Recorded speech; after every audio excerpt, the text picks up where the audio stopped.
Evaluation Office has called for a national policy for women. Their mainstreaming of gender-based budgeting is taking place, and this across all ministries. They're trying to do it through the formulation of the Gender Budgeting Act. The DMEO, which is an attached office under the NITI Aayog, is calling for incentivizing women participation in all kinds of training, in all kinds of capacity building programs.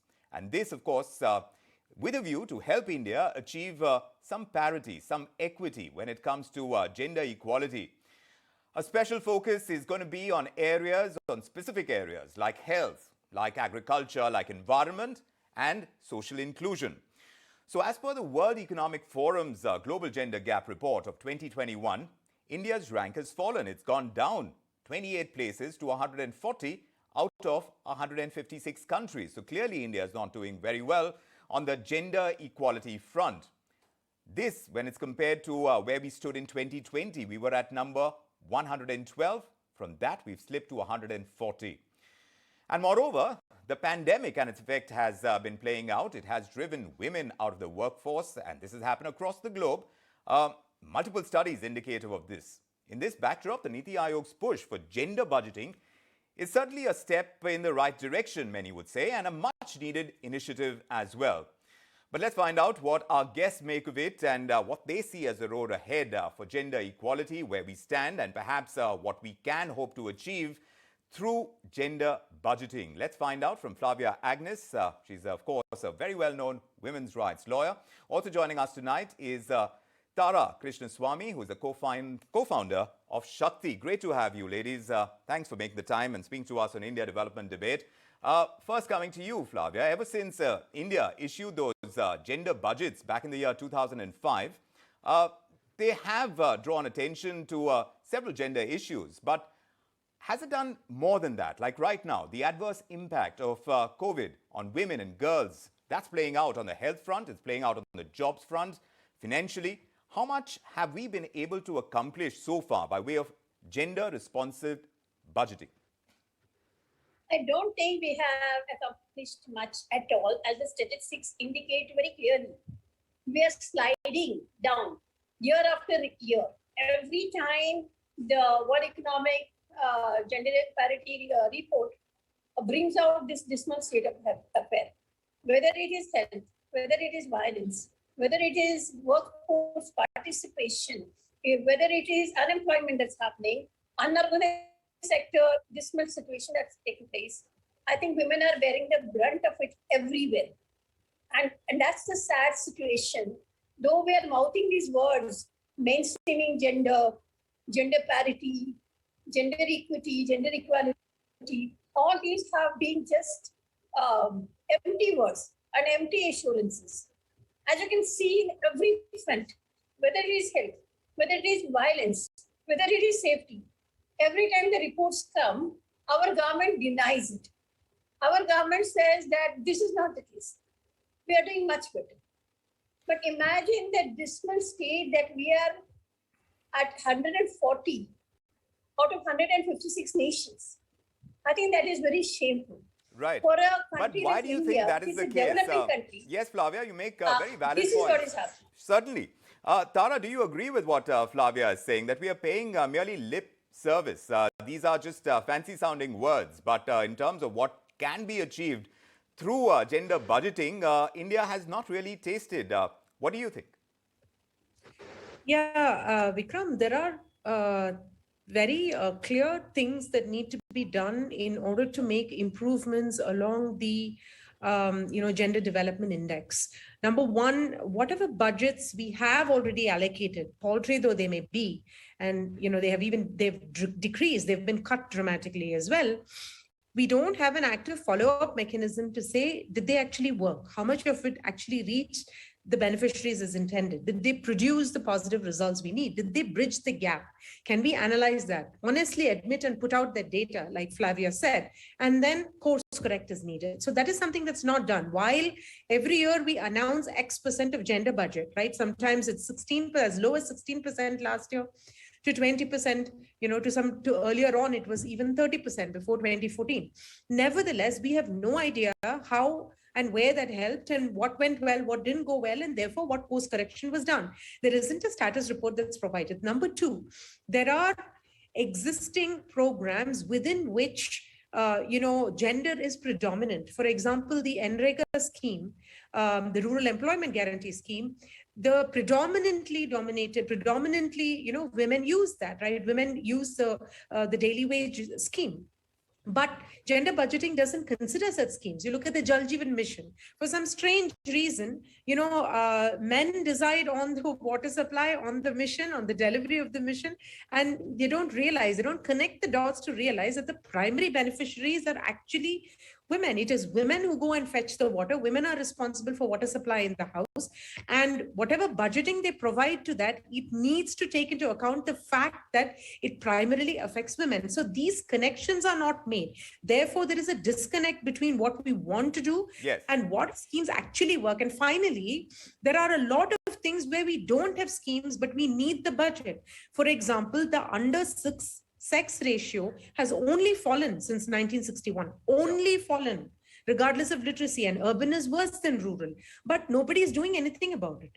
There is no scheme around that. Providing maternity benefits. Would you say, Tara, that this is a failure of gender budgeting as a concept, or is it merely a problem with the implementation? Before I come to you, I want to ask Flavia this, and we can take the example of the pandemic-ridden world that we live in.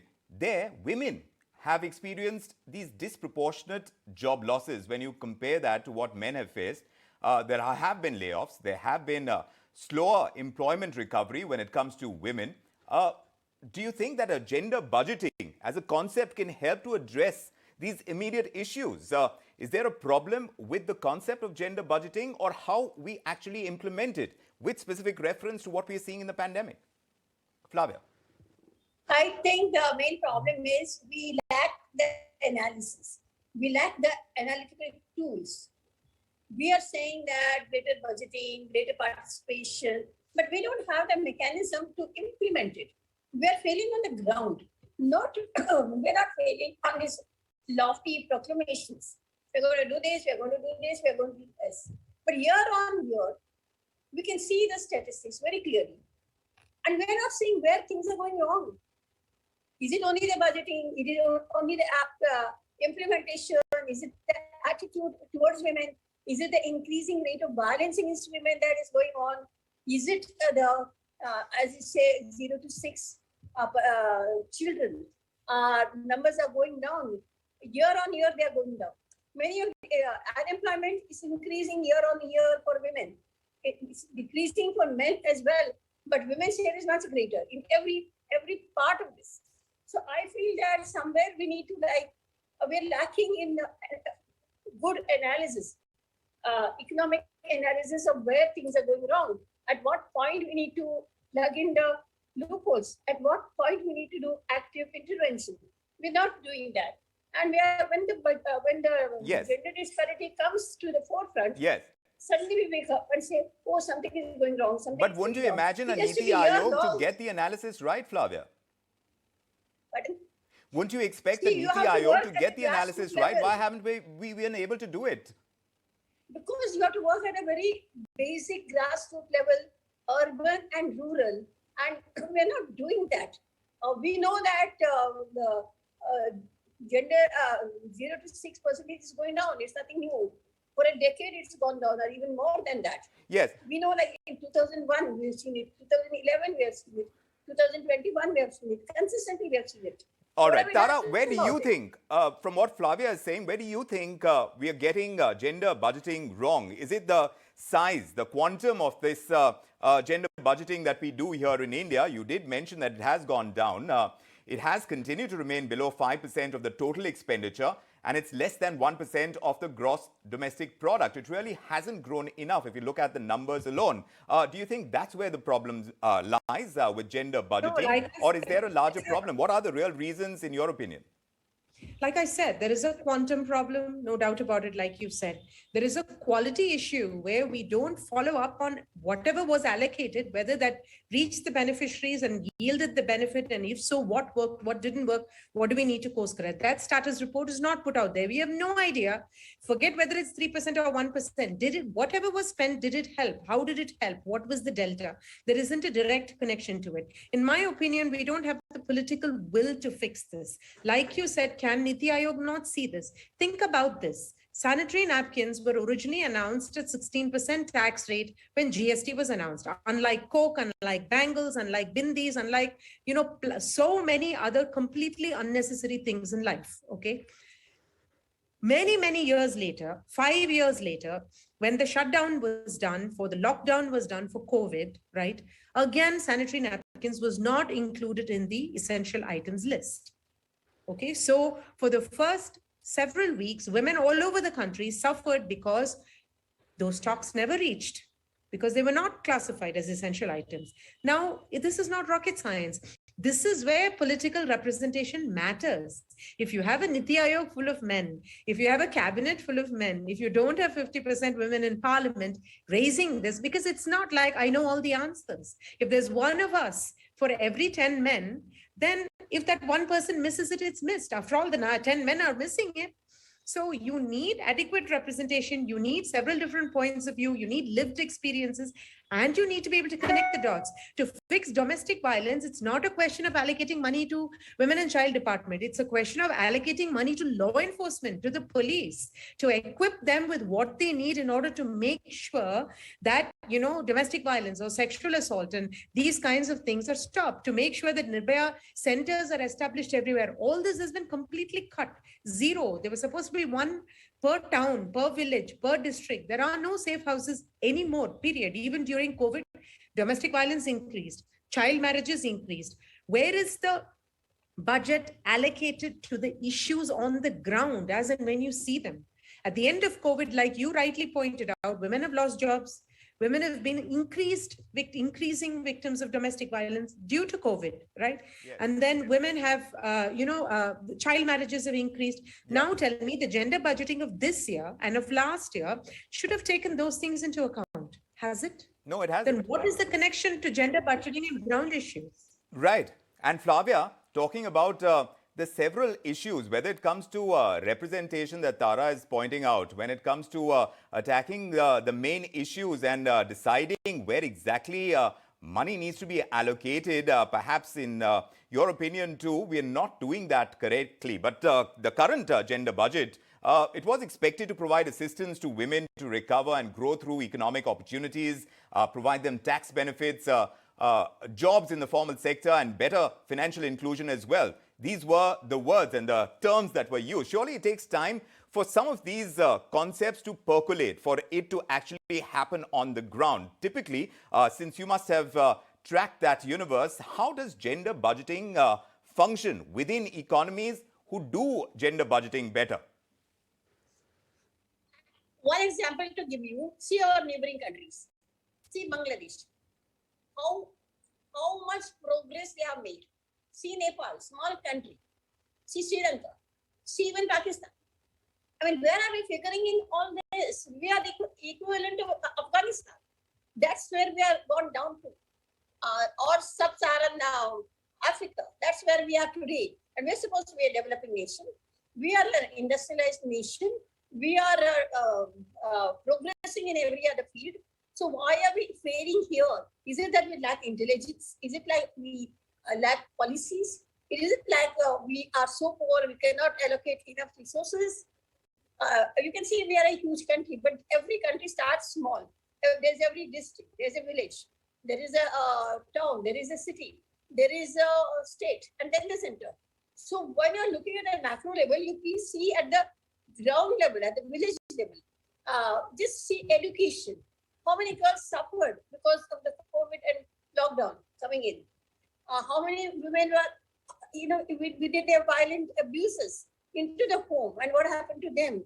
How many girls were married off because those schools were there? Abusive family situation, child sexual abuse increased. Each of the parameters It's not that they could not be addressed. They could be addressed, but they were not addressed. Between, I mean, as yes, Tara said, sanitary napkins yes, was not listed as an essential commodity. yes.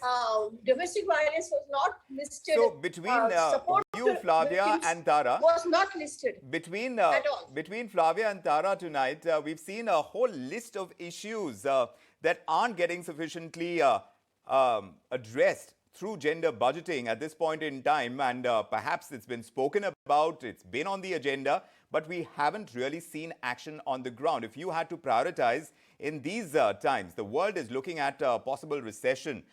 Certainly, as far as gender budgeting goes, the importance of it needs to be put in context, Tara, and the priorities need to be set over there. Which ones would you say those would be? I'll let you have the last word on this. I think we need to look at governance through a gendered lens, not just sort of sit down and take a list of government schemes and say, how much percentage money can I allocate here for women? That is absolutely the wrong way to go about it. And I'm afraid that's how we're looking at it. Hence the mention that if you look at governance through a gendered lens, you will realize that water, for example, is something that affects women disproportionately, whereas power affects both women and men equally, right? Almost. So similarly, if you look at patriarchal issues like child marriage, like sex ratio, these affect women disproportionately. So when you look at governance through a gendered lens, you will automatically realize you'll connect those dots and you'll realize where you need to allocate budget. And secondly, equally importantly, you need to follow up and say, did that budget allocation work? I think these are the two biggest issues. We have too much of a male gaze and too little of follow through, to put it simply. Fair enough. That really puts into context the problems that we face when it comes to gender budgeting, as much as we have those plans on paper to kind of get them implemented and to get the right analysis so that we ensure that we keep moving ahead and we keep rising in that ranking as well.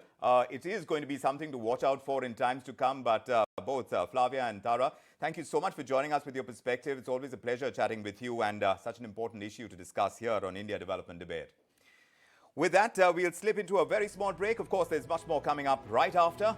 Do stay with us.